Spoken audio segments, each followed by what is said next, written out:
Hello everyone, and thanks for coming back to the channel. This is a little bit of a cautionary tale and something that I feel has been kind of glossed over in the reviews of the Split Mini that I've seen so far. I think it's important to know that in our FPV feed what that looks like, and I know it's shown oftentimes, but I don't think it's highlighted in at least the videos I've seen, and in my opinion I think is very important.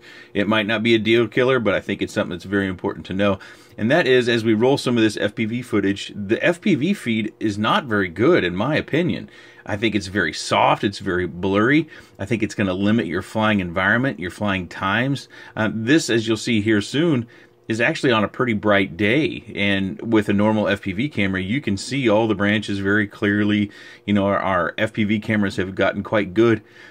But with the FPV feed off the Split Mini, it's just not very good, and it's very disappointing to me. On the other side of that, it is probably the best footage that we can get, especially in the micro arena, and without using a GoPro or something of that nature. The HD or the high definition video, it is quite good. It's not GoPro ready, but you're not stacking up that extra weight of a GoPro either. But that FPV feed, for me, that's going to keep me from flying this very much. I think it would work well in big open spaces, maybe scenic mountaintop stuff, for over an open field or things of that nature. You can get some very cinematic shots, but flying close proximity or race style, or if you're, got any plans on doing anything close to trees and branches, I would be very concerned that this is going to kind of deem it not feasible. One other thing I think it's important to note is right there on their instructions when I talk about the SD card, it says to use a class 10 card or above. So they show UHSI, UHSII,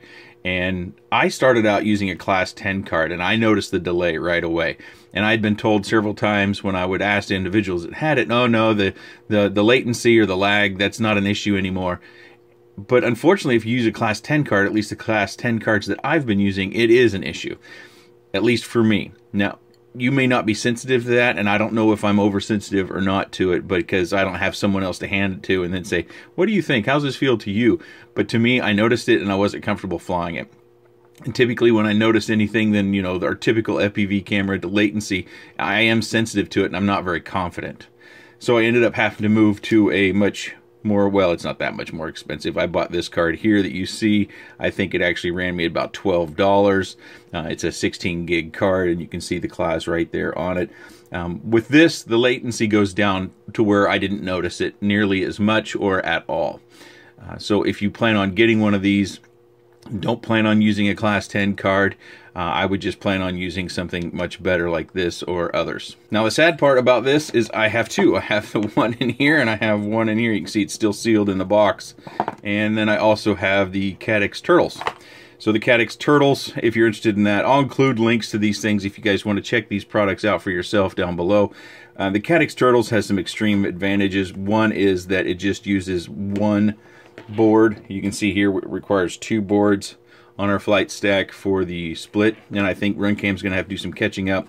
I think the camera is also smaller. Let me get this all out real quick. So you can see the Caddx Turtle is a much smaller unit. It's actually got this different sort of fiber filament sort of small wire harness, which is much more flexible. And you can see in this one I actually used some foam tape on the bottom of my receiver in order to keep this ribbon cable down because it kept coming back up. You might have to think about that as well.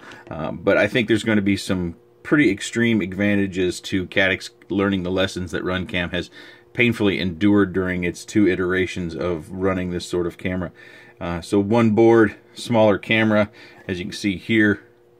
Hopefully you can get a decent view. I take that other one out of the box, but it's still sealed, so the camera is quite a bit smaller. Let's go ahead and weigh this up, just the board and the camera. So on my scales, the Caddx Turtle weighs 13.5 grams.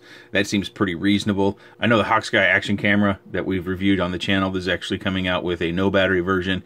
Be interesting to see what that's like, and that comes in around 10 grams according to the published weight.